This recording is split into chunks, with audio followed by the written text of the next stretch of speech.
it's Michelle, and welcome back to the Royal Daily Tea. We have a lot of juicy royal tea to get through today, so you know what to do. Sit back and relax, grab yourself a beverage, and let's get into the Royal Daily Tea. So tomorrow's going to be another history-making moment as King Charles will preside over his very first state opening of Parliament as monarch. Now, we remember that last year, King Charles had stepped in place of his mother, late Queen Elizabeth, who unfortunately was not able to attend. So this year, King Charles is going to be opening the state parliament as king. Now, of course, Prince William is also not able to attend this year because he is in Singapore for the Earthshot Prize. So King Charles will officially open Parliament tomorrow, the very first time since he ascended the throne in September of 2022. Now, the official event is known as the State Opening of Parliament, and it's going to be steeped with pomp and circumstance and a lot of pageantry. As for the first time since 1951, Parliament is being opened with a king's speech rather than the Queen's speech. Now, ahead of the ceremony, the King will travel to Buckingham Palace to Parliament, where he will then read a speech written by Rishi Sunak's government to the MPs and peers in the House of Lords. He will read the summary of government policies and proposed legislation, which the Tories hope will win over voters before the country's general election next year. Now, King Charles will travel to Parliament via a carriage procession. It is expected he is going to use the Irish state coach, escorted by members of the Household Cavalry Mountain Regiment. Now, the carriage is going to start at Buckingham Palace and proceed past Green Park along the Mall before taking a right down Horse Guards Road. So royal fans wishing to catch a glimpse of the monarch are expected to gather along the Mall, Horse Guards Parade, Whitehall, and Parliament Square. Other popular spots include outside Buckingham Palace and the House of Parliament. So here's a quick overview and timetable of the event. At 9:30, the royal bodyguards will search the cellars of the Palace of Westminster for explosives. At 11 a.m., King Charles is set to leave Buckingham Palace. At 11:20 a.m., the King will arrive at the sovereign's entrance of the Houses of Parliament and heads to the robing room. At 11:27, he will wear the imperial state crown and the robe of state. King Charles will lead the royal procession through the royal gallery to the chamber of the House of Lords. The House of Lords, officially known as Black Rod, is sent to summon the Commons. The doors to the Commons chambers will be shut in the King's face in a practice dating back to the Civil War. This is to symbolize the Commons' independence from the monarchy. Black Rod will then strike the door 3 times before it is opened. MPs will follow Black Rod and the Commons Speaker to the Lord's Chamber, standing at the opposite end to the throne, known as the Bar of the House, to listen to the King's speech. At 11:30, the King is seated on the throne in the House of Lords, where he will deliver his speech. At 11:45 a.m., on completion of the speech, the procession returns to the robing room before the King heads back to the palace. So they definitely had this event timed to the minute, but it's really interesting and fun to watch the tradition unfold. Let me know if you are planning to watch the opening of Parliament. So once again, Prince William showed off his very athletic side as he joined in on a dragon boat race with a mixed-gendered crew while being praised by his teammates as a natural. Now, of course, his team won. Now, he did admit beforehand he was terrified of getting his paddle rhythm wrong. But once again, Prince William proved he really is king when it comes to sports. Now, one of the members of the crew said the royal didn't miss a stroke as he jumped on the 22-seater boat with locals. Now, a lot of people who were on this team were British expats. Dragon boat racing has been traced back nearly 2,000 years and became a modern international sport back in 1976. It is a popular sport in Singapore with many nations, including the UK, having expat teams that are based there. The British Dragons formed a club in 2000 with support from the British Chamber of Commerce, with 70 members from 16 nationalities who participate in both the local and international competitors. There is also a collection of expat teams known as the International Dragon Boat Community. So it looks like a very fun time. And again, Prince William is definitely striving so far on his tour of Singapore. So according to a news article, Prince Harry won't attend King Charles's 75th birthday celebration as the Duke of Sussex turns down yet another invite in his latest snub. Now this comes as people claim the pair don't speak much after Prince painted Queen Camilla as a villain in his book Spare. Well, I can 100% believe this story. Let's be honest here. There's really no reason or no event that's going to unite Prince Harry and Meghan Markle with the royal family. The only way that Prince Harry, in my opinion, is ever going to come back and reunite with his family is probably going to be the funeral of his father. I know that sounds very grim, but seriously, what other event would bring Prince Harry back? He stayed at the coronation for 1 day, barely a 24-hour visit. He didn't even stay for the concert. There was absolutely no way he even engaged or had a conversation with his father, yet alone his brother or any of the other family members. He was in and out for a sense of duty 24 hours. That was it. So since then, a lot of stuff has come out. In January, his book Spare came out. Then we had the Netflix docu-series where he pretty much called Camilla a villain. I mean, you can't get more evil and awful than what he said about Camilla, his father, his brother, in his book. So in my opinion, William and Catherine have written him off. They don't want anything to do with him. Charles is still his father. Charles still loves him. There's a rumor that when he was in town for the Wellness Awards, he wanted to stay at Windsor Castle, but he was denied because there was no staff, but they invited him to come to Balmoral. Of course, it was out of the way, and he turned it down. But in my opinion, he's not going to show up for a birthday party. He's not going to come for the holidays. He's not going to come for Trooping the Color. So what other event would make Harry and Meghan go across the pond and reunite with the royal family? I don't see a reconciliation anytime soon unless Harry came back and groveled and asked for forgiveness or perhaps a divorce. Other than that, I think he's going to stay in America and they're going to stay in the UK, business as usual. So what do you guys think about this? Are you shocked? Are you surprised that Prince Harry will not be attending his father's birthday?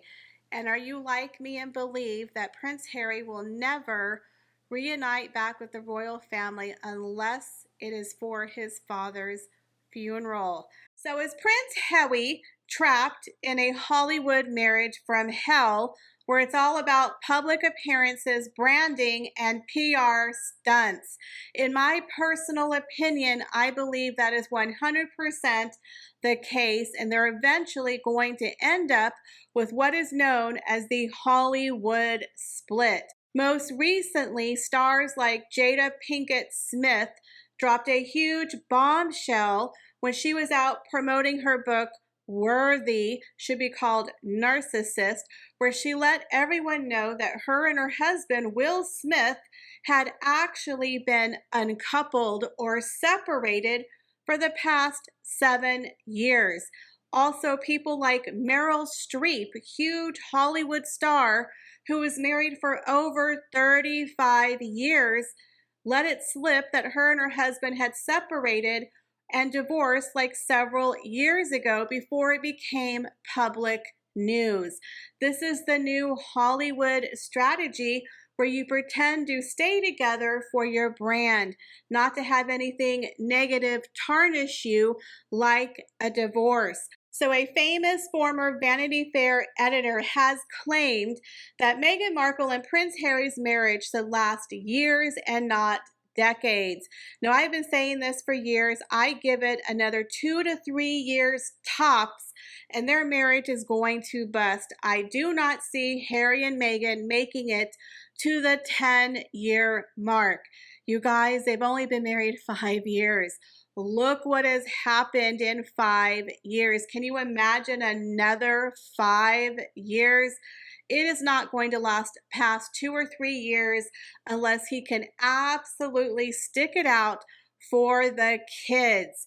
Again, I believe he is trapped in a Hollywood marriage from hell, that it is not what he originally signed up for. Now, according to the ex-Vanity Fair editor, Graydon Carter, he believes that Meghan Markle has definitely been running rings around poor little Prince Harry, getting her money and fame and a title.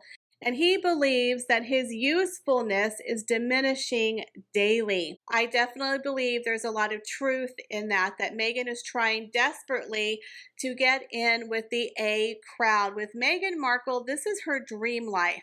She's living her best life. She's rich, she's famous, she's hanging out with celebrities. This is the life that Meghan Markle had envisioned, but it's not exactly what Prince Harry had envisioned. He looks unhappy. He looks miserable. He looks like a fish out of water. He looks bored. In my opinion, it is one big, empty, vapid, boring life. Have you ever had everything handed to you, where you don't have to lift a finger, you don't have to work, you have people waiting on you hand and foot, you have money in the bank. There are literally no worries in life. That sounds wonderful, but after a couple of weeks, you get bored because there's no goals, there's nothing to aspire to. You ever been on a very long vacation, like a 2-week vacation? After around the 9th day, you're ready to go home. Vacation is lovely.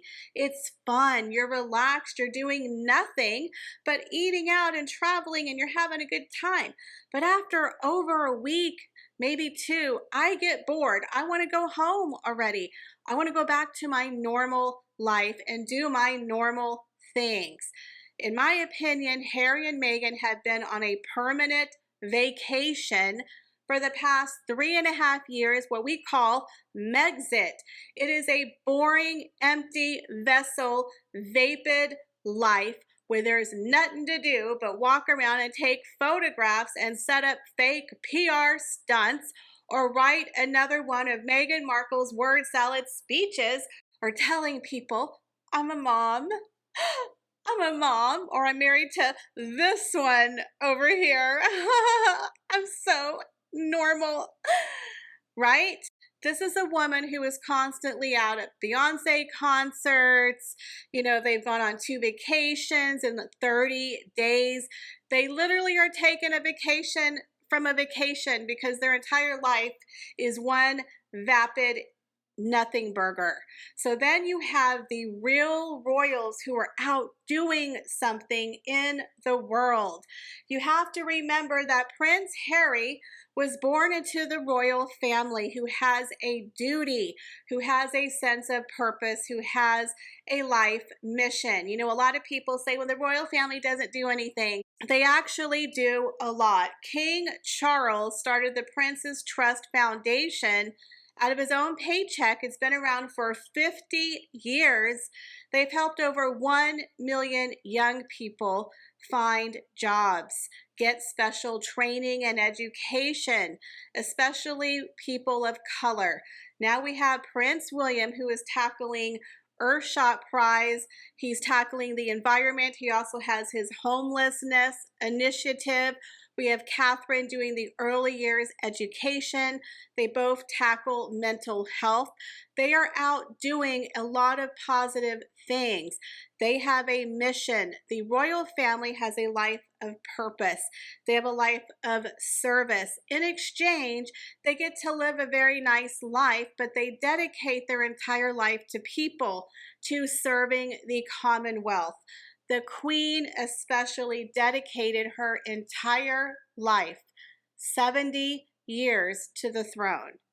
So now you have Prince Harry, who is doing a life of nothing, following his wife around as she gyrates at the Beyonce concert, follows Meghan Markle as she gyrates watching Katy Perry taking yet another private jet with people like Cameron Diaz. He hangs around with all these Hollywood A-listers who live a life of leisure, who really aren't doing anything, and hangs out doing these concert appearances to make Meghan Markle happy. But Harry looks miserable. The man cannot smile to save his life. You cannot tell me he is living his best life. Then you look at outings of Prince William and Catherine where they're laughing, they're competing against each other on the bikes, they play games. They genuinely look like they're happy. They're out and about, they're doing public appearances, they're having a good time. Now you see Prince William winning over in Singapore, out presenting the Earthshot Prize, doing a lot of good, getting a lot of good press. And then there's little Prince Harry hanging out at a Katy Perry concert in Las Vegas. And then you have a future king of England running out in Singapore, bringing worldwide attention to one of his nonprofits. Huge difference between a man on a mission, on a purpose, a man who has a legacy to be proud of. And then you got Harry and Meghan. Oh, look, we went to Vegas. Look at us. Meghan's wearing a $5,000 sparkly gown. We just got off of our private jet and we're watching Katy Perry. Meanwhile, my brother, the future king, is over in Singapore doing the Earthshot Prize, where they're awarding 5 companies $1 million. But I'm over here at Katy Perry. I'm holding Meghan's beer while she gyrates. Aren't I special? It's like embarrassing. So you can tell that Prince Harry is bored. They literally live a full-time nothing burger. They're always away from their children, but we're parents. I'm a dad. Oh, I'm a husband. Oh, I'm a dad. Right? But again, and then they throw you a grainy Halloween photo to prove they're such loving parents. In my opinion, this whole thing is a boring vacation from real life. Prince Harry is bored, but he's trapped in this Hollywood hell of a PR marriage where if they were to separate, and of course there's been many rumors that Harry's staying at, sing it with me, the Hotel Motel Holiday Inn. Come on, we all know those are probably true. They look miserable together. He's only doing it for appearances to make Meghan Markle happy. In my opinion, the whole thing is for appearances. I would not be surprised if we hear in 2 or 3 years that they actually split. The Hollywood split. I do believe they do live apart some of the time. You cannot convince me they're a happy, loved up couple. I believe Harry is stuck in this Hollywood hell of a marriage, that he's there for the children, the 2 or 3 times a month that he's actually there, the 2 or 3 days that he spends with them. I believe Meghan Markle is getting every ounce of that juice that she can squeeze out of him, and the minute she's done, she's throwing him away. She's getting that notoriety, she's getting that fame, she has that title, she's racking up her fortune, or maybe waiting around till next year when the second half, the final half of his inheritance finally comes in, I believe this is all a strategy for Meghan Markle. I do not see Meghan Markle making a huge Hollywood comeback. I think it is too far gone for her. I will be very surprised if she becomes the new darling of Hollywood or the new darling of Instagram, because people, quite frankly, can't stand her. They really don't like her because she's vapid. She's nothing. She is what they did on South Park, where he opened up her head and he's like, hello, hello, hello. She's an empty vessel. She is a one-trick pony. She is a fame-hungry wannabe. And I think Harry is bored. He's not interested in this Hollywood life that Meghan Markle wants. So in my opinion, I think he's really sad and upset with his life, that his brother is out there doing something to be proud of, his children to be proud of. He's creating a real royal legacy, much like his grandmother, and he's over here attending a concert with his wife. Again, I think it's a big nothing burger, and ultimately they are headed down a Hollywood style split. So what do you guys think? Do you think there's any truth to this story that Harry and Meghan ultimately will be together for years and not decades? And do you believe that Harry is bored with his permanent vacation and vapid, empty marriage? Leave me your comments, guys, down below. Well, guys, that is all the royal news that I have for you today. Thank you so much for stopping by my channel. Please be sure to check out my other social media accounts, and I am updating my merch with some brand new designs just in time for Black Friday. So make sure you check that out. As always, thank you for being here, and I hope to see you in the next video. Bye, guys.